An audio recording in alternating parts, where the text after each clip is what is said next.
بسم اللہ الرحمن الرحیم۔ السلام علیکم۔ میں آج بھی اپنی سہیلیوں کے ساتھ دریا پر نہانے کے لیے نکل آئی۔ اس وقت شام ہو رہی تھی اور ابھی بھی سورج باقی تھا، لیکن دریا پر جانے کے کچھ دیر کے بعد ہی سورج کم ہونا شروع ہو گیا تھا۔ تاہم میرے سر پر ایک بادل کا سایہ تھا جو مستقل تب سے میرے ساتھ تھا جب سے میں گھر سے نکلی تھی۔ میں بہت حیرانی سے اس بادل کی طرف دیکھ رہی تھی۔ وہ ایک چھوٹی سی بدلی کی شکل میں میرے اوپر سایہ کیے ہوئے تھا، جبکہ میری سہیلیوں کے اوپر تو سورج چمک رہا تھا۔ میں حیرانی سے بادل کو دیکھتے ہوئے سوچ رہی تھی کہ آخر یہ بادل میرے اوپر ہی کیوں آیا ہے، آخر کیوں یہ میرے اوپر اپنا سایہ کیے ہوئے ہے۔ میں ایک دم سے خوفزدہ سی ہو گئی۔ اس بادل کی طرف دیکھتے دیکھتے نہ جانے مجھے کیا ہو گیا، میرے دل کی کیفیت عجیب سی ہو گئی اور دھڑکنیں بے شمار تیز ہو گئیں، اور میں جہاں پہ تہاں کھڑی کی کھڑی رہ گئی۔ سمجھ نہیں آ رہی تھی کہ آخر یہ بادل ہر بار میرے ساتھ ہی کیوں چلا آتا ہے، کیوں یہ ہر بار اسی طرح میرے اوپر اپنا سایہ کیے رکھتا ہے، کیوں یہ بادل صرف میرے لیے ہی آتا ہے، کیونکہ مجھے واضح طور پر یہ محسوس ہوتا ہے کہ میں جب بھی گھر سے نہانے کے لیے نکلتی ہوں تو یہ بادل اپنا سایہ میرے اوپر کر دیتا ہے، اور پھر اس کے بعد میں جب تک تالاب سے واپس نہیں آ جاتی یہ میرے اوپر ہی سایہ فگن رہتا ہے، جبکہ میری سہیلیاں کھلے آسمان میں سورج کی روشنی میں ہوتی ہیں۔ میری سہیلیوں نے بھی ایک بار تعجب سے مجھے دیکھ کر کہا تھا، ارے نور بانو، لگتا ہے یہ بادل بھی تیرا عاشق ہے، دیکھ تو کیسے تیرے اوپر منڈلا رہا ہے۔ اس کی بات سن کر میری باقی سہیلیاں تو ہنس پڑیں، جبکہ میں نے ایک خوف کے عالم میں اس بادل کی طرف دیکھا۔ میری سفید چمکیلی رنگت ایک دم زرد پڑ گئی تھی، لیکن یہ صرف چند لمحوں کی کیفیت تھی۔ اس کے کچھ دیر کے بعد ہی میں نے خود پر قابو پا لیا اور اسے کہا، ارے نہیں، ایسی بات نہیں ہے، تمہیں ضرور کوئی غلط فہمی ہوئی ہے، یہ بادل تو اپنی مستی میں پھر رہا ہے، میرے اوپر اس کے ہونے کا کیا جواز بنتا ہے۔ لیکن آہستہ آہستہ مجھے بھی یہ محسوس ہونے لگ گیا تھا جیسے وہ بادل خاص طور پر میرے لیے ہی وہاں پر آتا ہے، وہ صرف میرے اوپر ہی سایہ فگن رہتا ہے، اور یہ بات مجھے خوفزدہ کر دیتی ہے۔ مجھے اماں کی بات یاد آنے لگتی ہے جو مجھے دریا پر نہانے کے لیے جانے سے منع کرتی تھی۔ جب پہلی بار میری سہیلیوں نے مجھے دریا پر اپنے ساتھ لے کر جانا چاہا تو میں نے اماں سے اجازت مانگی، جبکہ اماں کہنے لگی، نہیں نور بانو، تم مت جاؤ، تم نہیں جانتی تمہارے ساتھ کچھ بھی برا ہو سکتا ہے۔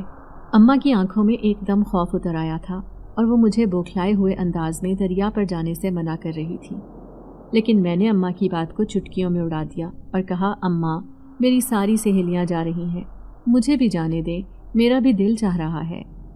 چونکہ ابا قریب ہی موجود تھے اس لیے ابا نے اجازت دے دی، تو بادل نخواستہ اماں کو بھی حامی بھرنا پڑی، اور یوں میں اپنی سہیلیوں کے ساتھ دریا پر چلی آئی۔ پہلی بار جب میں آئی تھی تب یہ بادل یوں ہی میرے اوپر منڈلا رہا تھا اور اسی طرح میرے ساتھ چلتا چلتا دریا تک آیا تھا۔ پھر دوسری بار بھی اسی طرح ہوا۔ پہلے ایک دو بار تو میں نے نظر انداز کر دیا تھا، مجھے اتنا محسوس نہیں ہوا، لیکن جب میری سہیلیوں کو بھی اس بات کا اندازہ ہونا شروع ہو گیا تو میں خوفزدہ رہنے لگی اور پھر گھبرا جاتی۔ تاہم اپنی سہیلیوں کو میں صاف طور پر منع کر دیتی اور یہی کہتی کہ یہ ان کا وہم ہے۔ اپنے آپ میں چور بنتی جا رہی تھی۔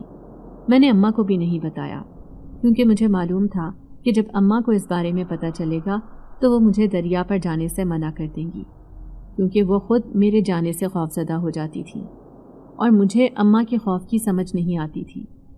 لیکن اماں کو میری حالت جب عجیب سی لگتی تو وہ مجھ سے ضرور پوچھتی، کیونکہ دریا پر نہانے کے بعد جب میں گھر واپس جاتی تو وہ بادل کا ٹکڑا میرے ساتھ ساتھ ہی واپس آتا اور اس کی موجودگی مجھے خوفزدہ کیے رکھتی تھی، جس کی وجہ سے میری رنگت زرد پڑ جاتی، اور اماں جب میرا گھبرایا ہوا انداز دیکھتی تو مجھ سے ضرور سوال پوچھتی، لیکن میں انہیں یہی کہتی کہ اماں کچھ نہیں، میں تو بس نہا کر تھک گئی ہوں، کچھ دیر آرام کروں گی تو ٹھیک ہو جاؤں گی۔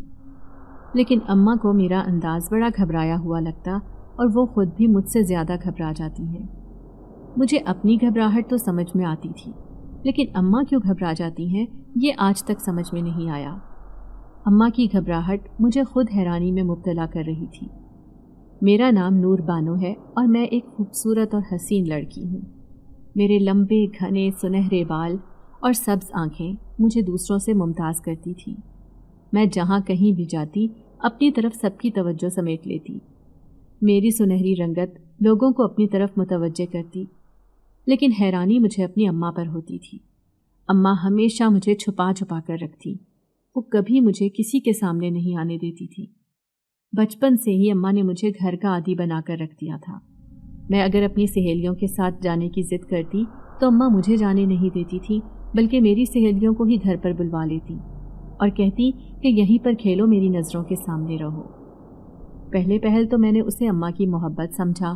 مجھے لگتا تھا اماں مجھ سے بہت محبت کرتی ہیں، جس کی وجہ سے وہ مجھے اپنی نظروں کے سامنے سے اوجھل نہیں ہونے دیتی۔ لیکن پھر آہستہ آہستہ مجھے اندازہ ہوا کہ یہ اماں کی محبت نہیں ہے، بلکہ اماں کا خوف ہے، جو انہیں اندر سے خوش نہیں ہونے دیتا تھا، جو مسلسل انہیں وہم میں مبتلا رکھتا، جس کی وجہ سے وہ مجھے کہیں بھی آنے جانے نہیں دیتی تھی، جبکہ میں عام لڑکیوں کی طرح اپنی سہیلیوں کے ساتھ کھیلنا چاہتی تھی، جبکہ اماں ایسا نہیں کرنے دیتی تھی۔ حالانکہ ابا بھی میری سائیڈ ہی لیتے تھے، ان کا بھی یہی کہنا تھا کہ بچی کو کھیلنے دو، اس کو اسکول جانے دو، لیکن اماں انہیں منع کر دیتی اور ایک دم گھبرا جاتی اور کہتی، نہیں نہیں خان صاحب، آپ کو نہیں پتا، حالات اچھے نہیں ہیں اور میں اپنی بچی کو کہیں نہیں بھیج سکتی۔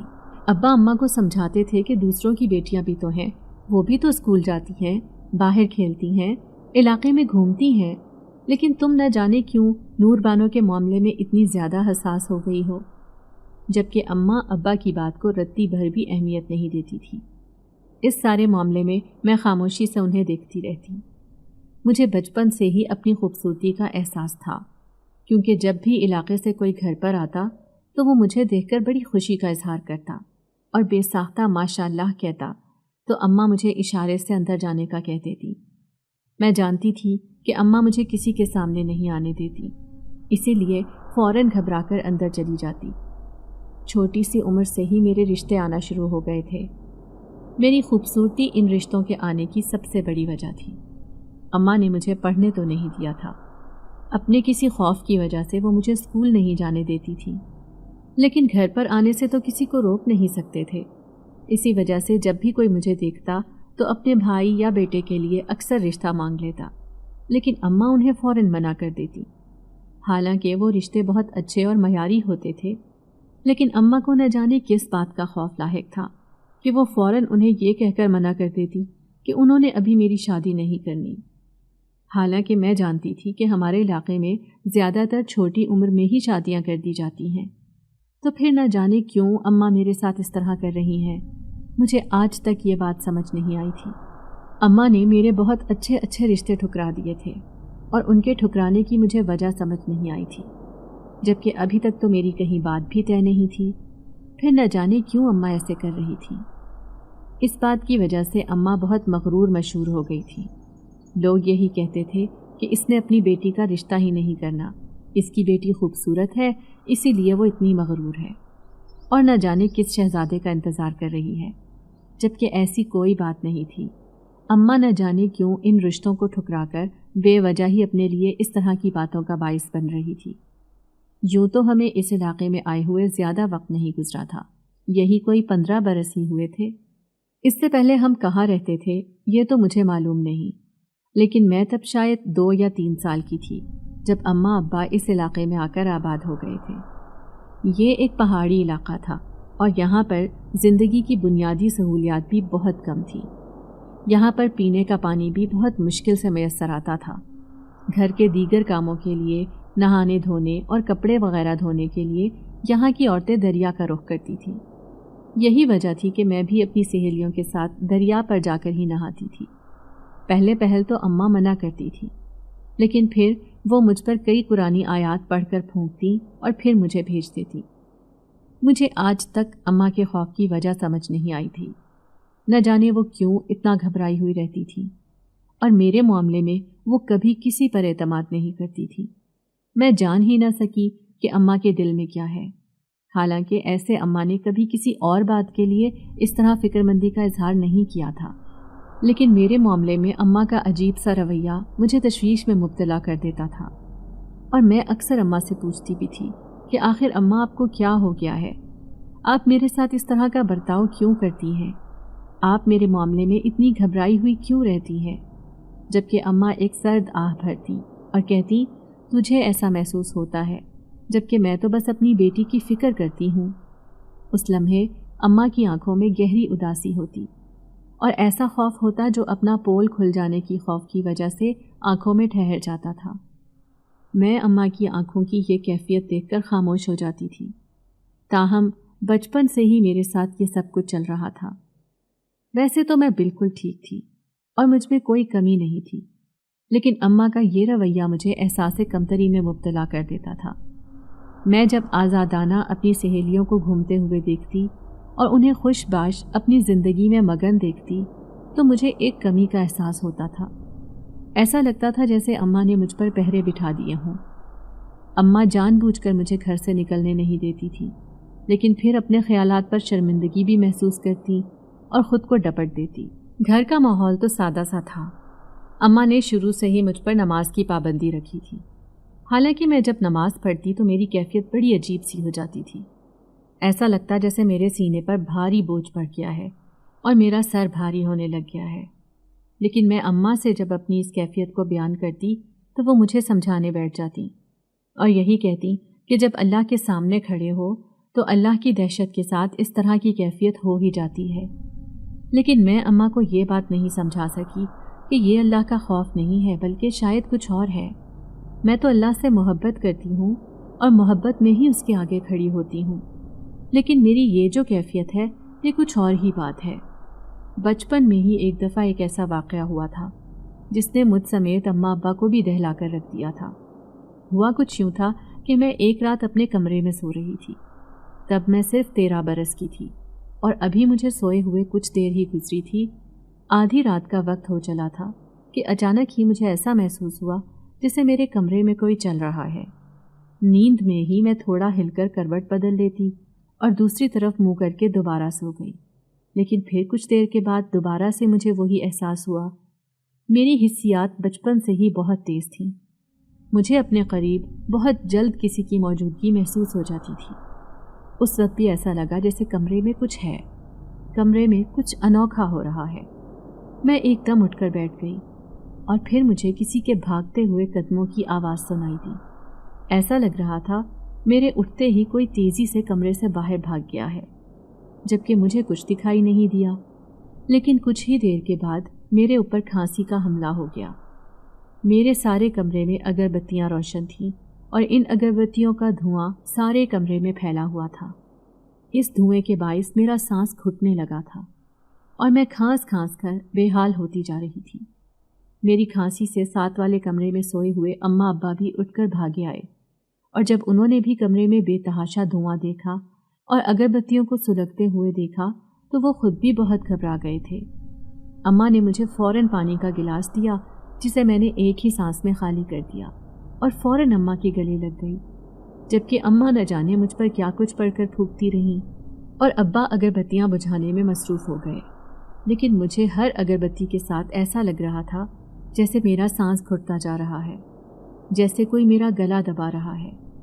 اگربتیوں کے دھوئیں میں مجھے کسی کی شکل دکھائی دے رہی تھی۔ ایسا لگ رہا تھا اس دھوئیں کی وجہ سے کسی کا چہرہ بنتا اور بگڑتا جا رہا ہے۔ میں خوف کے عالم میں بیٹھی ہوئی تھی اور گھبرائے ہوئے انداز میں اگربتیوں اور ان سے نکلتے ہوئے دھوئیں کو دیکھ رہی تھی، جبکہ ابا مسلسل اگربتیوں کو بجھانے میں مصروف تھے۔ ابھی تک سمجھ نہیں آئی تھی کہ کس نے اتنی جلدی میں آ کر یہاں پر اتنی ساری اگربتیاں سلگا دی تھیں، جبکہ ہمارے گھر میں تو کوئی اس طرح کود کر آ بھی نہیں سکتا تھا۔ اور پھر آخر یہاں پر اگربتیاں لگانے کا کیا مقصد ہو سکتا ہے؟ یہ بات مجھے تو خوفزدہ کر ہی رہی تھی، لیکن اماں بھی اس واقعے کے بعد بہت زیادہ ڈری سہمی رہنے لگی تھی۔ ان کے چہرے پر ہر وقت ایک خوف طاری رہتا اور وہ ہلکی سی آہٹ پر بھی چونک جاتی تھی۔ میں حیرانی سے اماں کو دیکھتی تھی۔ ڈرنا تو مجھے چاہیے تھا، خوفزدہ تو مجھے رہنا چاہیے تھا، لیکن اماں پر نہ جانے کیوں اس واقعے کا اتنا برا اثر ہوا۔ تاہم اس واقعے کے بعد اماں مجھے ایک پل کے لیے بھی خود سے جدا نہ کرتی۔ انہیں ایسا لگتا جیسے کہ مجھے کوئی ان سے چھین کر لے جائے گا، حالانکہ میں انہیں یقین دلاتی کہ میں کہیں نہیں جا رہی، یہیں پر ہوں۔ تاہم اماں کی یہ کیفیت کچھ عجیب سی تھی اور میں اکثر ان سے پوچھتی کہ آپ ایسے کیوں کرتی ہیں، لیکن اماں مجھے ہنس کر ٹال دیتی۔ اس واقعے کے بعد سے اماں نے رات کو میرے ساتھ ہی سونا شروع کر دیا۔ اس کے بعد سے دوبارہ اس طرح کا واقعہ تو نہیں ہوا، تاہم ایک بار پھر آدھی رات کے وقت مجھے ایسا لگا جیسے میرے سینے پر کوئی بیٹھ گیا ہے۔ میں ایک دم ہی ایسے جھٹکے سے اٹھی جیسے میری یہ آخری سانس ہو، اور پھر اس آخری ہچکی کے بعد میں زور زور سے کھانسنے لگی۔ اماں میرے برابر ہی سوئی ہوئی تھی۔ انہوں نے جو میری یہ کیفیت دیکھی تو فوراً اٹھ کر مجھے پانی کا گلاس دیا اور میری کمر سہلانے لگی۔ اماں کو اندازہ ہو گیا تھا کہ میں نے کوئی برا خواب دیکھا ہے، اور میں نے بھی اماں کو نہیں بتایا کہ میں نے ابھی کچھ دیر پہلے کیا محسوس کیا ہے، لیکن سچ تو یہ تھا کہ مجھے ابھی بھی ایسا لگ رہا تھا جیسے میرے کندھوں پر کوئی بیٹھا ہوا ہے۔ میں نے غیر محسوس انداز میں اپنے کندھوں پر ہاتھ لگا کر دیکھا تو یہ دیکھ کر میں کانپ کر رہ گئی کہ وہاں پر واقعی کوئی موجود تھا۔ میری آنکھوں میں اترے خوف کو دیکھ کر اماں مجھے ہمت دینے لگی، لیکن میں انہیں یہ نہیں بتا سکی کہ میرے کندھوں پر کوئی موجود ہے، کیونکہ اماں تو مجھ سے زیادہ خوفزدہ اور پریشان تھی، اور اگر میں انہیں یہ بتا دیتی تو شاید وہ تو جیتے جی مر جاتی۔ وہ رات میرے اوپر بہت بھاری گزری تھی۔ ساری رات کسی کا بوجھ اپنے کندھوں پر اٹھانا بہت مشکل تھا، اور بوجھ بھی ایک ایسے وجود کا جو دکھائی نہیں دے رہا تھا، جو صرف محسوس ہو رہا تھا۔ میں نے ساری رات بیٹھ کر گزار دی، حالانکہ اماں مجھے کہتی رہی کہ لیٹ جاؤ، آرام کر لو، لیکن مجھ سے لیٹا نہیں جا رہا تھا، اور اس وقت میری حالت بہت بری تھی۔ صبح تک میرے کندھے درد سے نڈھال ہو چکے تھے اور ایسا لگ رہا تھا جیسے اب میں اپنے بازو کبھی بھی نہیں اٹھا سکوں گی۔ ایک خاص قسم کے بوجھ کو ساری رات اپنے کندھوں پر اٹھائے رکھنا میرے سارے وجود کو شل کر گیا تھا، اور صبح تک میں شدید بخار میں تپ رہی تھی۔ مجھے اس حالت میں دیکھ کر اماں کے ہاتھ پاؤں پھول گئے تھے اور وہ پریشان ہو اٹھی تھی۔ بخار کی یہ کیفیت بہت شدید تھی کہ اس نے مجھے نیم بے ہوش سا کر دیا تھا، اور میں اپنی جگہ سے اٹھ نہیں پا رہی تھی۔ کندھوں کا درد بھی شدید تھا۔ اب وہ وجود تو میرے کندھوں پر نہیں تھا، اس لیے میں بستر میں لیٹ گئی، جبکہ اس وجود کے وزن کی وجہ سے میرے کندھے ابھی بھی درد کر رہے تھے۔ وہ سارا دن میرا غنودگی کی کیفیت میں ہی گزرا۔ اس کیفیت میں بھی مجھے اماں کا اپنے پاس بیٹھے ہونا محسوس ہو رہا تھا، لیکن اس کے علاوہ بھی ایسا محسوس ہو رہا تھا جیسے کمرے میں کوئی اور وجود بھی ہے۔ کمرے میں کسی اور کی موجودگی بھی مجھے اماں کی طرح ہی محسوس ہو رہی تھی، اور یہی بات مجھے مزید پریشان اور خوفزدہ کر رہی تھی۔ جبکہ اماں مسلسل میرے قریب ہی بیٹھی کبھی میرا سر دباتی اور کبھی پاؤں دباتی، اور کبھی مجھے دوا کھلانے کی کوشش کرتی۔ بہت مشکل سے شام تک میری حالت کچھ سنبھلی تھی، اور اماں نے جیسے شکر ادا کیا تھا، لیکن بخار ابھی بھی باقی تھا اور کندھوں کے درد نے میری حالت بری کی ہوئی تھی۔ ایک ہی رات میں میرا چہرہ اتر کر رہ گیا تھا۔ کچھ دن تک یہ بخار مکمل ختم ہو گیا اور کندھوں کا درد بھی اب ٹھیک ہو گیا تھا، تاہم میں جب بھی اس لمحے کو یاد کرتی جب میں نے اپنے کندھے پر ہاتھ لگا کر اس وجود کو محسوس کرنے کی کوشش کی تھی، تو آج بھی میرے رونگٹے کھڑے ہو جاتے ہیں، کیونکہ اس وجود کے لمس کا احساس مجھے عجیب سے خوف میں مبتلا کر دیتا ہے۔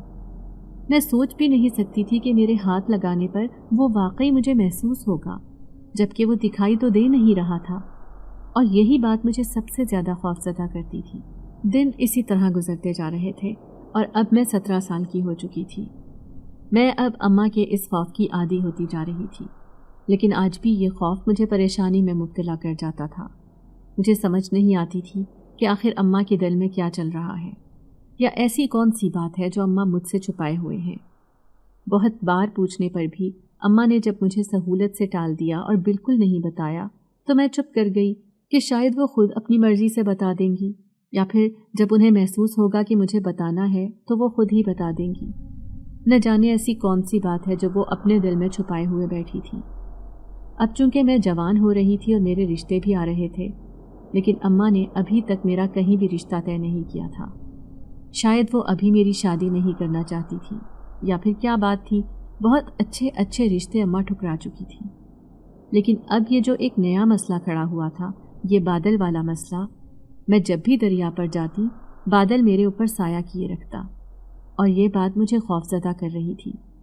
میں نے اماں سے اس بات کا ذکر نہیں کیا کیونکہ مجھے معلوم تھا کہ وہ اور زیادہ خوفزدہ ہو جائیں گی اور مجھے دریا پر جانے نہیں دیں گی، جبکہ یہ بات سوچ سوچ کر میں خود بہت زیادہ خوفزدہ اور پریشان رہنے لگی تھی۔ اماں نے میری یہ کیفیت محسوس کر لی تھی اور اسی لیے وہ مجھ سے کئی بار اس بارے میں پوچھ چکی تھی کہ آخر کیا بات ہے، تم اتنی پریشان اور گھبرائی ہوئی کیوں رہتی ہو، جبکہ میں اماں کو بتا نہیں سکی تھی کہ میرے ساتھ آج کل کیا مسئلہ چل رہا ہے، جبکہ اماں کے انداز میں مجھے ایک عجیب سی پریشانی دکھائی دیتی تھی، لیکن وہ اپنے خوف کو مجھ پر ظاہر نہیں کرتی تھی اور میں اپنی پریشانی انہیں نہیں بتا پا رہی تھی۔ لیکن آج تو ایک عجیب سا واقعہ ہوا۔ میں جب اس دریا پر نہانے کے لیے گئی تو بادل میرے اوپر سایہ کیے ہوئے تھا۔ میں نے جیسے ہی سر اوپر اٹھا کر دیکھا تو بادل میں سے ایک دم جیسے آواز آئی، سنو، تم اپنا خیال رکھا کرو، تم نہیں جانتی تم کتنی قیمتی ہو اور میں تمہیں جلد یہاں سے لے جاؤں گا۔ اس بادل میں سے اتنی بھاری اور خوفناک آواز آئی کہ میں سر سے لے کر پاؤں تک کانپ گئی اور خوف کے مارے میرے رونگٹے کھڑے ہو گئے، جبکہ میں نے چور نظروں سے اپنی سہیلیوں کی طرف دیکھا، لیکن وہ سب نہانے میں مصروف تھیں، انہیں تو وہ آواز بالکل سنائی ہی نہیں دی۔ ایسا لگ رہا تھا جیسے وہ صرف مجھے ہی سنائی دی ہے، اور یہ بات مجھے مزید خوف میں مبتلا کر رہی تھی۔ میں نے جلدی جلدی کا شور مچا کر اپنی سہیلیوں کو واپس آنے پر مجبور کر دیا۔ میں جب گھر پہنچی تو سیدھی اپنے کمرے میں بستر پر لحاف لے کر لیٹ گئی۔ اس وقت مجھے شدید گھبراہٹ ہو رہی تھی اور خوف کے عالم میں مجھے کچھ سجھائی نہیں دے رہا تھا۔ مجھے بار بار اس بادل میں سے آتی آواز سنائی دیتی، جب وہ کہتا کہ میں تمہیں اپنے ساتھ لے جاؤں گا۔ نہ جانے وہ کہاں جانے کی بات کر رہا تھا، نہ جانے وہ کون تھا، نہ جانے وہ کیا چاہتا تھا۔ بہت سارے سوال تھے اور جواب ایک بھی نہیں تھا۔ اس دن کے بعد سے میں اپنے گھر سے باہر نہیں نکلی تھی، دریا پر نہانے کے لیے بھی نہیں گئی تھی۔ حالانکہ میری سہیلیاں مجھے ایک بار لینے کے لیے بھی آئی تھیں، لیکن میں نے انہیں منع کر دیا اور یہی کہا کہ میری طبیعت ٹھیک نہیں ہے۔ میرا جواب سن کر میری سہیلیاں تو پریشان ہو گئیں، جبکہ اماں جیسے مطمئن ہو گئی تھی۔ انہیں اس بات کا اطمینان ہو گیا تھا کہ میں اب گھر سے باہر نہیں نکلوں گی، لیکن میں تو اپنی وجہ سے نہیں جا رہی تھی۔ مجھے اس بادل سے تو خوف آ رہا تھا، اس کی آواز آج بھی مجھے اپنے کانوں میں گونجتی محسوس ہو رہی تھی، اسی وجہ سے میں باہر نہیں نکلی تھی۔ لیکن یہ اس سے اگلے دن کی بات ہے جب میں صبح سو کر اٹھی تو میرے جسم پر سرخ رنگ کے نشان بنے ہوئے تھے۔ پہلے تو وہ مجھے ہاتھوں اور بازوؤں پر نظر آئے، اور پھر جب میں نے اپنے کپڑے ہٹا کر دیکھا تو وہ نشان سارے بدن کے اوپر تھے۔ وہ درد تو نہیں کر رہے تھے، لیکن ان کے اندر عجیب سی چبھن کا احساس ہوتا تھا۔ میں انتہائی خوفزدہ ہو گئی۔ مجھے ایسا لگ رہا تھا جیسے میں کسی بہت بڑی اور گھناؤنی بیماری میں مبتلا ہو گئی ہوں۔ اماں کو جب میں نے وہ نشان دکھائے تو وہ بھی بہت خوفزدہ ہوئیں اور انہوں نے مجھے میرے ہی کمرے میں بند کر کے رکھ دیا۔ اماں کا یہ رویہ مجھے الجھن میں مبتلا کر رہا تھا۔ میں نے ان سے کہا بھی کہ اماں مجھے یہاں پر کیوں بند کر رہی ہیں، مجھے کسی حکیم کے پاس لے کر جائیں، کسی ڈاکٹر کو دکھائیں، نہ جانے یہ نشان کیوں پڑ گئے ہیں، کس وجہ سے ہیں، مجھے بہت خوف آ رہا ہے، آپ مجھے کسی ڈاکٹر کو دکھائیں۔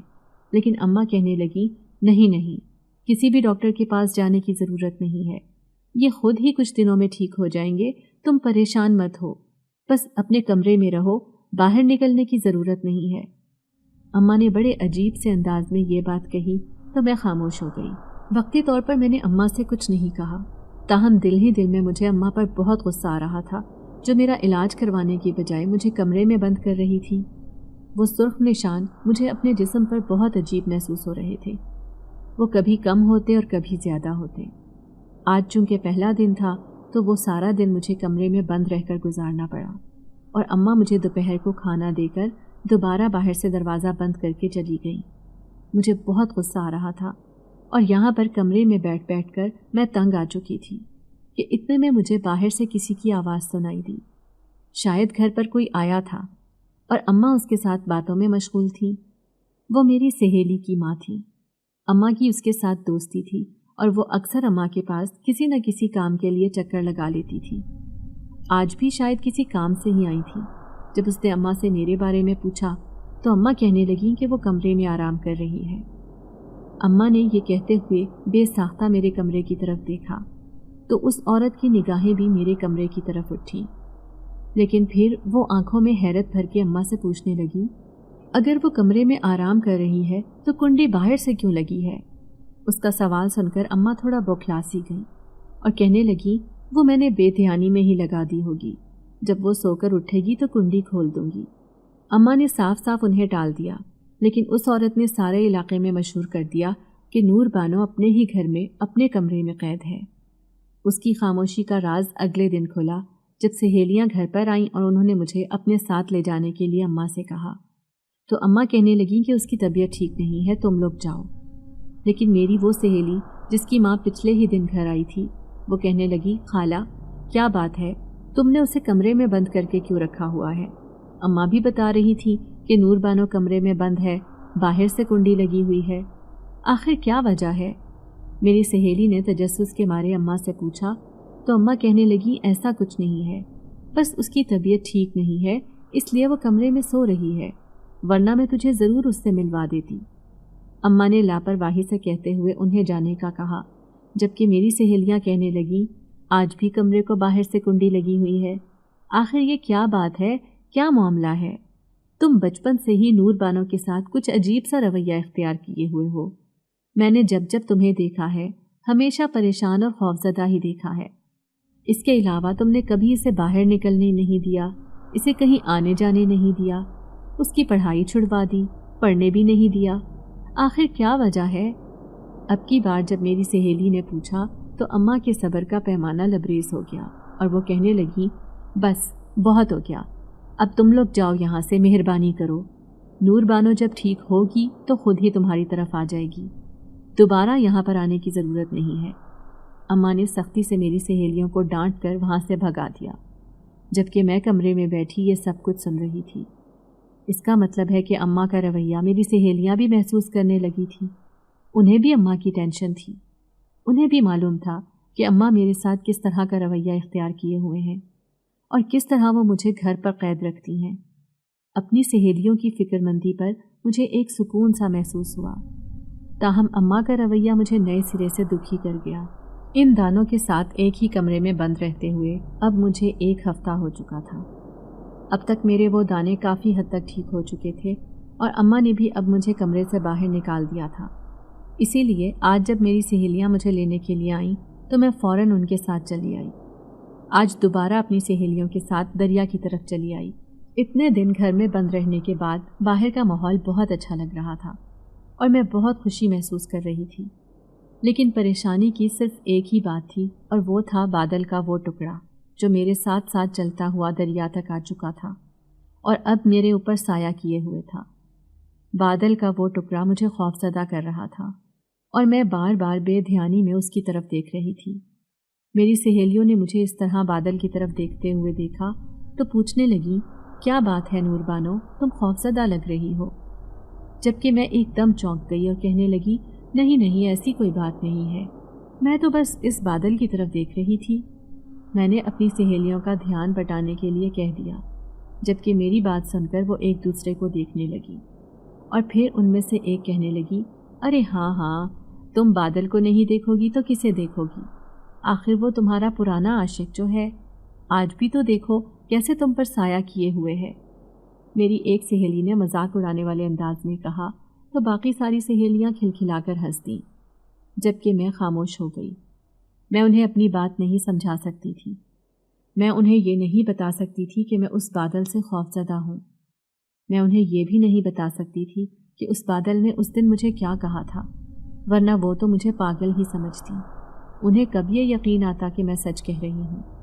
اسی لیے میں خاموشی سے ان کا مذاق برداشت کرتی رہی، تاہم گھر واپسی تک وہ بادل میرے سر کے اوپر موجود رہا تھا اور اسی طرح منڈلاتا رہا تھا۔ مجھے اب کوفت نے آن گھیرا تھا اور میں گھر آ گئی۔ اماں نے پریشانی کے عالم میں مجھ سے پوچھا کہ تم کیوں پریشان ہو، کیا بات ہے؟ تو میں جیسے آج اتنے عرصے کے بعد سب کچھ برداشت کرتے کرتے پھٹ پڑی تھی۔ اماں سے کہنے لگی، اماں میں کیوں پریشان نہ ہوں؟ آخر کیا وجہ ہے؟ بچپن سے لے کر آج تک تم نے کبھی مجھے خوش ہونے کا موقع ہی نہیں دیا، ہمیشہ تم میرے ساتھ ساتھ رہی ہو، کبھی تم نے مجھے ایک لمحے کے لیے تنہا نہیں چھوڑا، تم نے مجھے اسکول داخل نہیں کروایا، مجھے ذرا سے دانے کیا نکلے، تم نے تو مجھے کمرے میں بند کر دیا۔ سارے علاقے میں یہ بات پھیل گئی کہ نور بانو اپنے ہی گھر کے اندر قید ہے۔ تمہیں کبھی اس بات کا احساس نہیں ہوا کہ تمہاری بیٹی کس طرح کی سوچوں کا شکار ہو رہی ہے؟ تمہیں ذرا اس بات کا احساس نہیں ہوا کہ تمہاری بیٹی کو کسی چیز کی ضرورت ہے؟ تمہیں بس اپنا خوف اور اپنی پریشانی لاحق تھی۔ نہ جانے تم مجھ سے کیا چھپائے ہوئے ہو کہ وہ بات مجھے سکون سے چین بھی نہیں لینے دے رہی۔ ہمیشہ میری سہیلیاں تمہاری وجہ سے میرا مذاق اڑاتی ہیں، اور میں تمہاری محبت میں ہمیشہ انہیں ہی غلط کہتی ہوں۔ آج تو جیسے میں دل سے پھٹ پڑی تھی۔ مجھے اپنی ماں کی حرکتوں پر اتنا ہی غصہ تھا، اسی وجہ سے آج اس غصے کو نکلنے کا موقع مل گیا تھا، اور میں نے بھی کوئی لحاظ نہیں رکھا تھا۔ یہ سب کہتے ہوئے میں نے ایک بار بھی غلطی سے اماں کے چہرے کی طرف نہیں دیکھا تھا۔ اماں کا چہرہ تو اس وقت دھواں دھواں ہو رہا تھا، اور وہ جیسے بالکل خاموش ہو کر رہ گئی تھی۔ میں اٹھ کر اپنے کمرے میں چلی آئی۔ ابھی کچھ ہی دیر گزری تھی کہ مجھے بے چینی سی لاحق ہوئی۔ ایسا لگ رہا تھا جیسے اماں کی طبیعت ٹھیک نہیں، لیکن میں یہاں سے اٹھ کر جانا نہیں چاہتی تھی۔ تاہم میں اٹھ کر کمرے میں آ گئی۔ کمرے میں میں بے چینی سے ٹہلنے لگی تھی۔ مجھے ایسا لگ رہا تھا جیسے میں نے اماں کے ساتھ زیادتی کر دی ہے، لیکن اماں نے بھی تو حد کر دی تھی۔ اتنے عرصے سے انہوں نے میرے ساتھ جو سلوک روا رکھا تھا، اس کی وجہ سے مجھے کیا کچھ دیکھنا پڑا تھا، میں انہیں یہ بات سمجھا بھی نہیں سکتی تھی۔ ابھی کچھ دیر ہی گزری تھی کہ ہمارے گھر کا دروازہ بڑی زور سے کھٹکھٹایا گیا۔ اماں نے دروازہ کھولا تو کچھ دیر کے بعد ہی جیسے اماں کا رنگ فق ہو گیا۔ میں اپنے کمرے کے دروازے میں کھڑی دیکھ رہی تھی۔ دروازے کے پار کوئی شخص کھڑا تھا، اور وہ اماں کو کہہ رہا تھا کہ میں اپنی بیٹی کو واپس لینے کے لیے آیا ہوں، اب تمہیں اسے واپس کرنا ہوگا۔ یہ بات سن کر اماں جیسے دکھ کے مارے کچھ بول ہی نہ پائیں، اور انہوں نے جھٹ دروازہ دوبارہ بند کر دیا اور فوراً میرے کمرے کی طرف بڑھی۔ میں حیرانی سے اماں کا یہ انداز دیکھ رہی تھی۔ مجھے سمجھ نہیں آ رہی تھی کہ آخر وہ شخص کون ہے اور کس بیٹی کی بات کر رہا ہے، اور اماں کا اس معاملے سے کیا تعلق ہے۔ اماں میرے کمرے میں چلی آئیں۔ ان کا انداز بڑا شکستہ سا تھا، اور چہرے پر بہت زیادہ ملال اور دکھ تھا۔ اماں کا یہ انداز دیکھ کر میں خود بھی آزردہ ہو گئی اور خاموشی سے ان کی طرف دیکھنے لگی۔ میں اسی انتظار میں تھی کہ اماں مجھے اس شخص کے بارے میں کچھ بتائیں گی، کیونکہ مجھے بھی بے چینی لگ چکی تھی کہ آخر وہ کون تھا اور کس کے بارے میں بات کر رہا تھا۔ تاہم میں نے اماں سے کچھ نہیں پوچھا۔ کچھ دیر کے بعد اماں کہنے لگی، نور بانو، میں جانتی ہوں، میں نے ہمیشہ تجھے دوسروں کی نظروں سے بچا کر رکھا، ہمیشہ تجھے کمرے میں بند کر کے رکھا، تجھے آزادی کی زندگی کا ایک لمحہ نصیب نہیں ہوا، تجھے میں نے خود تک محدود کر کے رکھا ہے، لیکن تو نہیں جانتی کہ میں نے ایسا کیوں کیا، تم نہیں جانتی آخر اس کے پیچھے کیا وجہ ہے، لیکن آج میں تجھے وہ سچ بتا دینا چاہتی ہوں۔ میں اپنے دل کا بوجھ ختم کر دینا چاہتی ہوں۔ میں نہیں چاہتی کہ میں یہ راز اپنے سینے میں لیے مر جاؤں۔ اماں نے مجھے کہا تو میں بے ساختہ ان کی طرف متوجہ ہو گئی اور ان کی بات سمجھنے کی کوشش کرنے لگی۔ تو آخر ایسی کیا بات تھی جسے اماں بوجھ کہہ رہی تھی اور جسے اپنے سینے سے اتار پھینکنے کی بات کر رہی تھی؟ مجھے کچھ سمجھ نہیں آ رہی تھی، لیکن لگ رہا تھا کہ کوئی ایسی بڑی بات ہے جو آج اماں کے دل سے نکلے گی اور شاید میری ساری ہستی کو تباہ و برباد کر دے گی۔ میں اماں کے منہ سے نکلنے والے الفاظ کی طرف متوجہ ہوئی۔ اماں کہنے لگی، یہ آج سے تقریباً 18 سے 19 سال پہلے کی بات ہے، جب میرے حالات کافی خراب تھے۔ 5 برس گزر گئے تھے اور میرے کوئی اولاد نہیں تھی۔ میرے سسرال والے اور قریب کے لوگ مجھے تانا دے دے کر مارنے لگے۔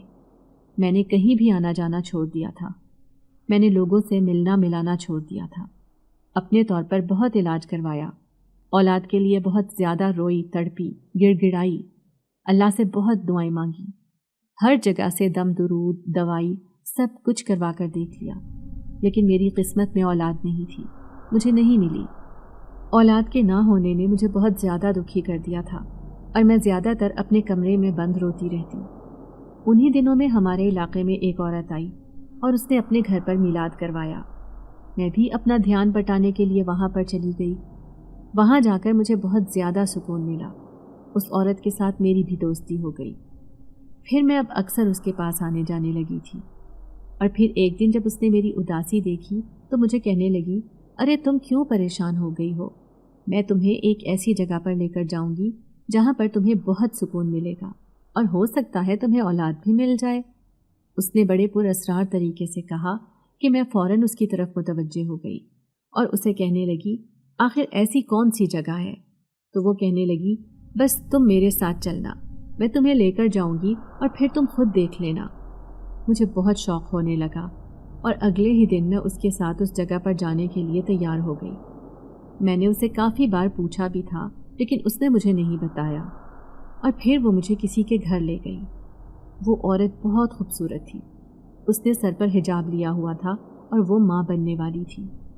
میں وہاں پر جا کر واقعی بہت پرسکون ہو گئی تھی۔ اس عورت کے ساتھ ادھر ادھر کی باتیں کرنے میں وقت کا اندازہ ہی نہیں ہوا، اور جب میں گھر واپس آئی تو کہنے لگی کہ مجھے تو وہاں پر بہت مزہ آیا۔ وہ عورت ماں بننے والی تھی، اس کے چہرے پر کتنا نور تھا اور وہ کتنی خوبصورت لگ رہی تھی۔ میری بات سن کر میری ہمسائی مسکرانے لگی اور کہنے لگی، تمہیں معلوم ہے کہ وہ عورت کون تھی؟ میں نے نام سر ہلایا اور پوچھا کون تھی وہ؟ تو وہ کہنے لگی، دراصل وہ ایک جن زادی تھی اور ہم جنات کی دنیا میں گئے تھے۔ اس کی یہ بات سن کر میرے پیروں تلے سے زمین نکل گئی اور میں خوف سے فق چہرہ لیے اس کی طرف دیکھتی رہ گئی۔ وہ کہنے لگی، میں بالکل سچ کہہ رہی ہوں، وہ عورت ایک جن زادی تھی۔ اگر تم چاہو تو وہاں ہر روز جا سکتی ہو۔ اس عورت کو اپنی مدد کے لیے کسی ساتھ کی ضرورت ہے، تم چاہو تو اس کا ساتھ بن سکتی ہو۔ اس طرح تمہیں بھی سکون نصیب ہوگا اور اس عورت کا بھی وقت گزر جائے گا۔ میں تو حیرت کے پہلے جھٹکے سے ہی نہیں سنبھلی تھی، اسی لیے عجیب سی کیفیت میں گھیر کر گھر واپس آ گئی۔ بار بار اسی عورت کا چہرہ میری نگاہوں کے سامنے آ رہا تھا۔ مجھے یقین نہیں آ رہا تھا کہ وہ عورت ایک جن زادی تھی، تاہم وہاں پر جیسے سکون مجھے نصیب ہوا تھا وہ مجھے کہیں اور نہیں ملا تھا۔ اسی لیے اگلے ہی دن میں نے یہ فیصلہ کر لیا تھا کہ میں اس عورت کا ساتھ ضرور بنوں گی اور اس کے پاس ضرور جاؤں گی۔ یہی سوچ کر میں اپنی ہمسائی کے پاس چلی آئی اور اسے کہا کہ مجھے اس کے پاس لے چلو، اب سے روز میں اس کے پاس جایا کروں گی اور اس کا کام وغیرہ کر دیا کروں گی۔ میری ہمسائی بھی خوش ہو گئی اور کہنے لگی، یقیناً تم نے ایک اچھا فیصلہ کیا ہے۔ اور پھر اس کے بعد میں روز ہی اس جن زادی کے پاس جانے لگی۔ اس جن زادی کا نام زینب تھا اور وہ بہت خوبصورت تھی۔ اس کے پاس جا کر مجھے بہت اچھا لگتا تھا اور میں اپنی اولاد کی کمی کو بھول جاتی تھی۔ اس کے ساتھ وقت گزرنے کا پتہ ہی نہیں چلتا تھا۔ دن اسی طرح گزر رہے تھے اور میں وہاں جا کر بہت پرسکون ہو جاتی تھی۔ اس عورت نے ایک بیٹی کو جنم دیا اور وہ بیٹی مجھے اتنی اچھی لگی کہ نہ جانے میرے دل میں کیا خیال آیا کہ میں 2 دن کی بچی کو اغوا کر کے اپنے ساتھ لے آئی۔ میں نے اس وقت کچھ بھی نہیں سوچا، کسی بات کی طرف دھیان نہیں دیا۔ میں نے ایک ماں سے اس کی بیٹی کو جدا کرنے کے وقت اس کے بارے میں ذرا سا بھی خیال نہیں کیا۔ میں اسے اغوا تو کر کے لے آئی تھی، لیکن اب مجھے ایک لمحے کے لیے بھی سکون نصیب نہیں ہو رہا تھا۔ میں بے حد پریشانی اور بے چینی کے ساتھ اپنا وقت گزار رہی تھی۔ ہر آہٹ پر چونک جاتی، ہر کسی کو شک کی نگاہ سے دیکھنے لگی تھی۔ تمہیں معلوم ہے کہ وہ بچی کون تھی؟ اماں نے اچانک مجھ سے پوچھا تو میں نے نام سر ہلا دیا تو اماں کہنے لگی، وہ بچی تم تھی، تم اس جن زادی کی بیٹی ہو، تم خود بھی ایک جن زادی ہو۔ یہی وجہ ہے کہ بچپن سے ہی تمہارے ساتھ اس طرح کے واقعات ہوتے آ رہے ہیں۔ مجھے معلوم نہیں کہ اب کیسے تمہارے باپ کو تمہارے بارے میں پتہ چل گیا ہے اور وہ یہاں پر تمہیں لینے کے لیے آ گیا ہے، اور مجھے لگتا ہے کہ اب مجھے تمہیں اس کے حوالے کرنا ہی ہوگا۔ میں ساری زندگی ڈر ڈر کر خوف زدہ رہ کر گزار چکی ہوں، لیکن اب اور نہیں گزارنا چاہتی۔ میں بھی سکون کے ساتھ رہنا چاہتی ہوں۔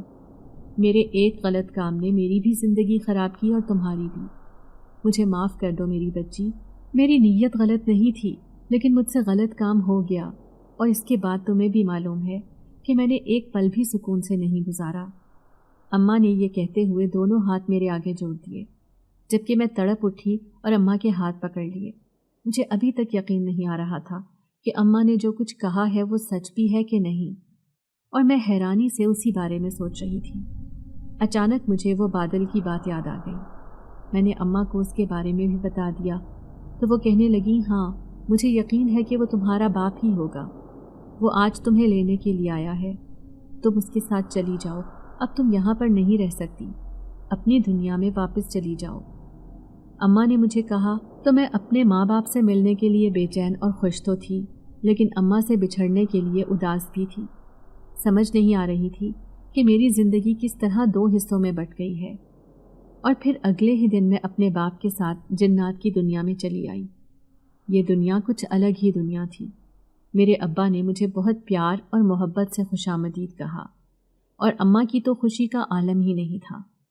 وہ تو کتنی دیر مجھے اپنے ساتھ لپٹائے ہوئے کھڑی رہیں، اور اب مجھے اندازہ ہوا کہ میں اتنی خوبصورت کیوں تھی، کیونکہ میری ماں ہو بہو میری طرح ہی تھی، میری ہی جیسی رنگت، میرے ہی جیسے بال اور میری ہی طرح کی سبز آنکھیں تھیں۔ مجھے اب اندازہ ہوا کہ میں اسی لیے اتنی خوبصورت تھی کہ میں بالکل اپنی ماں پر پڑی تھی۔ جنات کی دنیا میں آئے ہوئے مجھے کافی دن گزر چکے تھے۔ مجھے اماں کی یاد آتی تھی، اور پھر ایک دن میں نے موقع دیکھ کر اپنی ماں سے یہ بات کہہ دی اور انہیں کہا کہ اگر آپ انہیں معاف کر دیں تو بہتر ہوگا۔ انہوں نے میری بہت اچھی پرورش کی ہے اور اپنی طرف سے مجھے ہر خوشی اور آسائش دینے کی کوشش کی ہے۔ میری بات سن کر میری ماں خاموش سی ہو گئی، تاہم اگلے دن انہوں نے مجھے اجازت دے دی کہ میں اماں سے مل سکتی ہوں، اور پھر وہ میرے ساتھ خود چل کر اماں کے پاس آئیں۔ اماں اس وقت بہت بیمار تھیں۔ انہوں نے جو مجھے آتے دیکھا تو ایک دم اٹھ کر مجھے سینے سے لگا لیا اور پھر کتنی دیر روتی رہیں۔ مجھ سے ملنے کے بعد اماں نے میری ماں سے معافی مانگی کہ انہوں نے ان کی گود اجاڑ دی تھی، اور پھر پلٹ کر خبر بھی نہ لی۔ میری ماں نے بھی کھلے دل کے ساتھ انہیں معاف کر دیا تھا اور کہا تھا، میں جانتی ہوں کہ تمہاری تڑپ اولاد کے لیے بہت زیادہ تھی، اسی لیے تم میری بچی دیکھ کر خود پر قابو نہیں رکھ سکی اور اسے لے آئی۔ تاہم تم نے میری بیٹی کی پرورش بہت اچھی کی ہے، اس لیے میں نے اس پرورش کے صدقے میں تمہیں معاف کیا۔ یوں میری ماں نے بھی اماں کو معاف کر دیا۔ اب اکثر ہی ایسا ہوتا، میرا جب دل چاہتا میں اماں سے ملنے کے لیے آ جاتی، اور اماں کا جب دل چاہتا وہ مجھ سے ملنے کے لیے آ جاتی۔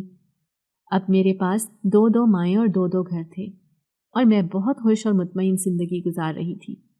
میری ماں نے اماں کو بہت سارے پیسے اور بہت سارے زیورات دیے تھے تاکہ وہ اپنی آنے والی زندگی سکون کے ساتھ گزار سکیں۔